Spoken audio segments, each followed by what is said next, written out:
के लोगों को संघर्ष करना पड़ता था, लेकिन धारा 370 समाप्त होने के बाद हम भी वहां जाकर के लाल चौक में अपना सेल्फी लिए और Congress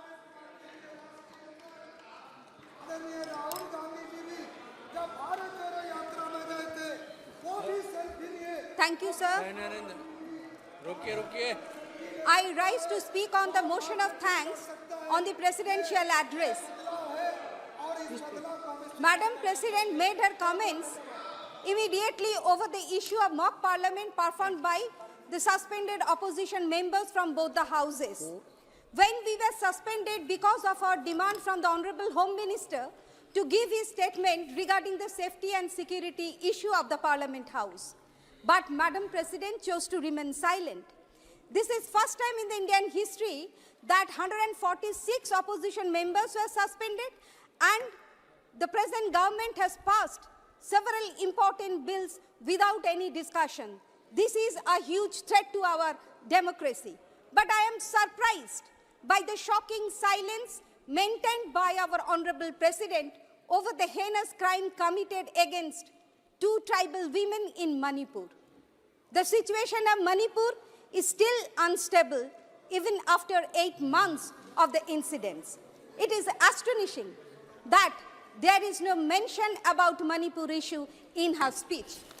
Sir, Madam President didn't say anything, not a single word, when women wrestlers were being manhandled and inhumanly dragged by cops during their peaceful protest. Well, the entire nation expected a remark from her. Where was our Honorable President when the country's spokespersons were returning their Padma Shri, Arjun awards and medals? And, sir, the country witnessed the rapists and murderers of Bilkis Banu case being garlanded after their unjustified release, much before the completion of their imprisonment term. Bilkis Banu deserves respect and justice for what she suffered. And it is the opposite, where instead of siding with the real victim, we are silently watching as the criminals walk free. Thankfully, the Supreme Court ordered otherwise and overturned that ruling.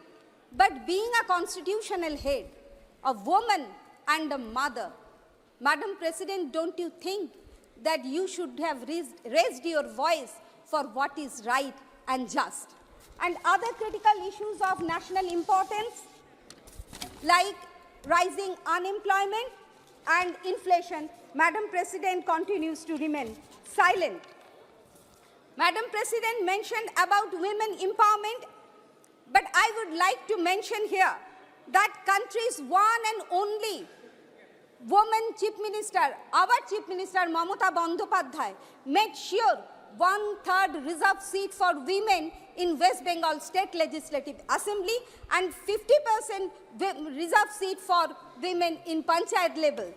But much before passing the Women Reservation Bill in the Parliament House. Now coming into the 2023 report of Global Hunger Index, gives India a rank of 111 out of 125 countries.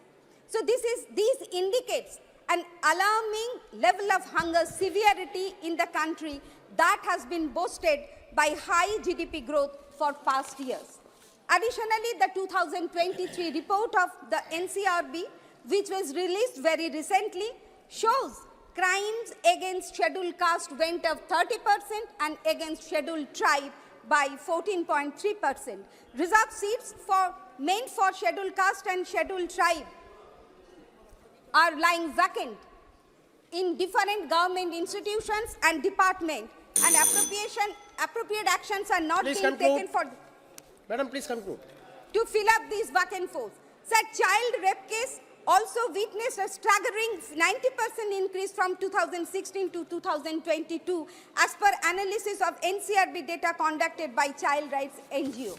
So it is clear that in reality, when it comes to the actual well-being and social and economic development and empowerment of India's people, there is really not much that has progressed, if not deteriorated. Please for the conclude. worse. Yes, only 1 minute. Please but conclude. somehow, Madam President, you choose to overlook these issues and remain silent. And in this context, I would like to quote the father of our nation, Mahatma Gandhi, who said, quote, "Silence becomes cowardice when occasion demands, speaking out the whole truth and acting accordingly," unquote. Sir, your silence on crucial matters of the country on multiple incidents of blatant injustice indicate you have sadly picked the wrong side. And through this short intervention, it is my humble attempt to urge you, Madam President, to open your eyes and speak up for what is right. Thank you, sir. Thank you. Adhiranjan Chaudhary ji.